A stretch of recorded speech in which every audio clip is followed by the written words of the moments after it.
Haryana BJP में इन दिनों राज्यसभा के टिकट के लिए जबरदस्त लड़ाई चल रही है। राज्यसभा की एक सीट पर 20 दिसंबर को चुनाव होगा और पार्टी किसे अपना उम्मीदवार बनाएगी, इसे लेकर दिल्ली से चंडीगढ़ तक दावेदारों की लॉबिंग तेज हो गई है। इस सीट पर कृष्णलाल पवार के कैबिनेट मंत्री बनने के बाद ये सीट खाली हो गई थी। याद दिलाना होगा कि हरियाणा के विधानसभा चुनाव में बीजेपी के तमाम सवालों और राजनीतिक विश्लेषकों को नकारते हुए बड़ी जीत हासिल की थी। चुनाव प्रचार के दौरान राजनीतिक विश्लेषकों ने हरियाणा के एग्जिट पोल में भी इस बात का दावा किया था कि राज्य में कांग्रेस की सरकार बनेगी, लेकिन बीजेपी ने लगातार तीसरी बार सरकार बनाकर सभी राजनीतिक विश्लेषकों और पॉलिटिकल पंडित को फेल कर दिया था। कृष्णलाल पवार के इस्तीफे से खाली हुई इस सीट पर बीजेपी के 6 बड़े नेता दावेदार हैं। इन दावेदारों के नाम पूर्व सांसद कुलदीप बिश्नोई, प्रदेश भाजपा के अध्यक्ष मोहनलाल बडोली, करनाल से पूर्व सांसद संजय भाटिया, पूर्व प्रदेश अध्यक्ष ओम प्रकाश धनखड़, पूर्व सांसद सुनीता दुग्गल और सुदेश कटारिया हैं। बता दें, इन नेताओं को टिकट को लेकर अपने अपने दावे हैं। इस साल कांग्रेस नेता दीपेंद्र हुड्डा के रोहतक से लोकसभा सांसद बनने के बाद जब राज्यसभा की सीट खाली हुई थी तो पार्टी ने पूर्व मुख्यमंत्री बंसीलाल की बहू किरण चौधरी को उम्मीदवार बनाया था। किरण चौधरी को चुनाव में जीत भी मिली। किरण चौधरी जाट समुदाय से आती हैं, इसलिए इस बार माना जा रहा है कि बीजेपी किसी गैर जाट चेहरे पर दाव लगा सकती है। यहाँ इस बात को भी बताना जरूरी है कि प्रत्याशी चयन में बीजेपी नेतृत्व मुख्यमंत्री नायब सिंह सैनी और केंद्रीय मंत्री मनोहर लाल खट्टर की पसंद को भी प्राथमिकता देंगे। हरियाणा में बीजेपी सरकार और संगठन दोनों ही बड़े पदों पर गैर जाट नेता काबिज हैं। मुख्यमंत्री पद पर ओबीसी वर्ग से आने वाले नायब सिंह सैनी हैं, जबकि प्रदेश अध्यक्ष पद पर ब्राह्मण समुदाय से आने वाले मोहन लाल बडोली काम कर रही हैं। ऐसे में जाट नेताओं की भी टिकट को लेकर अपनी दावेदारी है।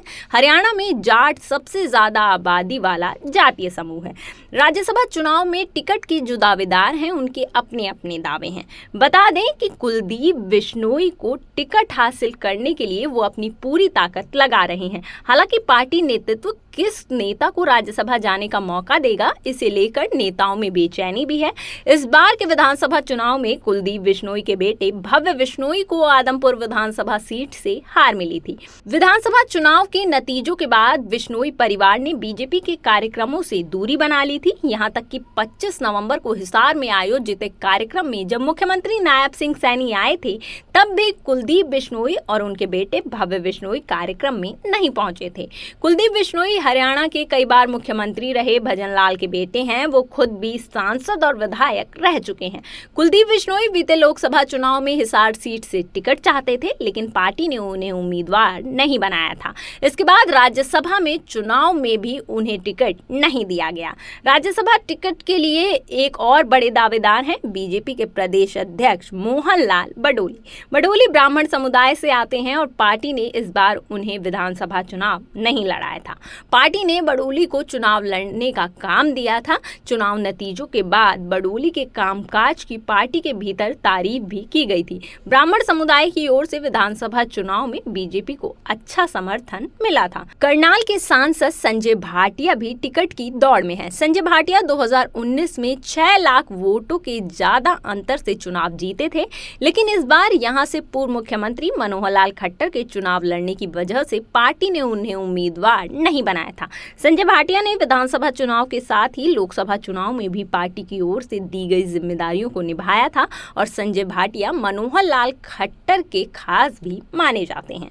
बता दें, इसके अलावा पूर्व कैबिनेट मंत्री ओम प्रकाश धनखड़ भी राज्यसभा टिकट चाहते हैं।